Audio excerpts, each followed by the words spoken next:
როგორ აფასებენ ექსპერტები ბოლო 1 წლის მანძილზე სახელმწიფო სტრუქტურებში გატარებულ რეფორმებს? საქართველოს მაჯისცემა ოქტომბრიდან ოქტომბრამდე ექსპერტთა კლუბის მიერ შექმნილი წიგნის და ანგარიშის პრეზენტაცია შედგა. როგორი ახალი მთავრობის ერთწლიანი მოღვაწეობის შეფასება, რეფორმები, ოჰაბიტაცია, საქართველო-რუსეთის ურთიერთობები და საგარეო პოლიტიკა. ჩვენი კორესპონდენტი ნათია სონღულაშვილი წარმოგვიდგენს. ნათია, გისმენთ. ეს არის წიგნი, რომლის განხილვაც ქორთიარდ პერიოდში ამ წუთებშიც მიმდინარეობს. მასზე გამოსახული არის საქართველოს ექს-პრეზიდენტი და ასევე უკვე ყოფილი პრემიერ-მინისტრი ბიძინა ივანიშვილი და წიგნში საუბარია სწორედ მათი მმართველობის ერთწლიან პერიოდზე. წიგნში ასახული არის ასევე რეფორმები, რომელიც განხორციელდა ოქტომბრიდან ოქტომბრამდე. დადებითად ხასიათდება განათლების, სოფლის მეურნეობისა და ჯანდაცვის სფეროში მიმდინარე რეფორმები. წარუმატებლად კი ახასიათებენ პროკურატურისა და სასამართლოს საქმიანობას. დღევანდელ შეხვედრას ესწრებოდნენ მინისტრთა კაბინეტის წარმომადგენლები და ისინი ხარვეზებს ძველი ხელისუფლების მმართველობის პერიოდს უკავშირებენ. ყველაზე წარუმატებელი იყო მართლმსაჯულების სფერო, ის ფაქტი, რომ დღეს 77% პროკურატურის კადრებისა იგივე ადამიანები არიან, ვინც შექმნეს ქვეყანაში უსამართლობის წინაპირობა.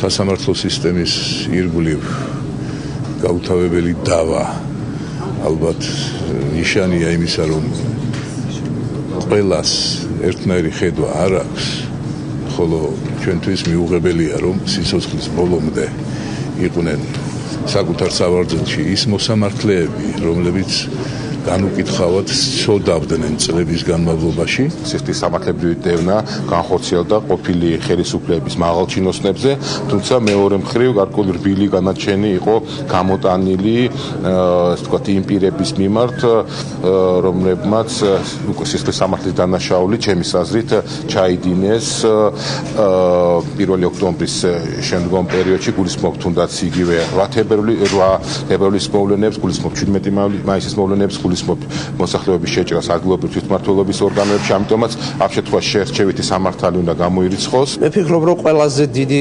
ხელისშემშლელი ფაქტორი ჩვენს ქვეყანაში იყო ხელისუფლების ოპოზიციაში მყოფი პრეზიდენტი, რომელმაც 20 კანონს დაადო ვეტო და საქართველოს პარლამენტს მოუწია 20-ვე კანონზე ვეტოს დაძლევა. პრეზიდენტი, რომელმაც 10-მდე ქვეყანაში არ დანიშნა ელჩები და ეს იყო ძალიან საკვანძო ქვეყნები. პრეზიდენტი, რომელიც მუდმივად დადიოდა საზღვარგარეთ და მუდმივად ცდილობდა ქვეყნის იმიჯისთვის, ასე ვთქვათ, მიეყენებინა სერიოზული საფრთხე. სასილასრულების სისტემაში იყო ორი უმთავრესი პრობლემა, ეს იყო წამება და არა ადამიანური მოპყრობა ერთის მხრივ და აბსოლუტურად მოშლილი ჯანდაცვის სისტემა. ორივე პრობლემა შეიძლება ითქვას, რომ აღმოფხვრილია, წამება სრულად არის აღმოფხვრილი.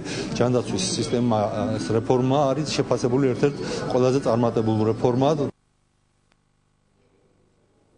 წიგნის პრეზენტაცია უკვე გაიმართა ბერლინსა და ბრიუსელში და კრებულის გამოცემა მოხდა ფრიდრიხ ებერტის ფონდის მხარდაჭერით. დიდი მადლობა, ნათია სონღულაშვილი საუბრობდა პირდაპირ ეთერში.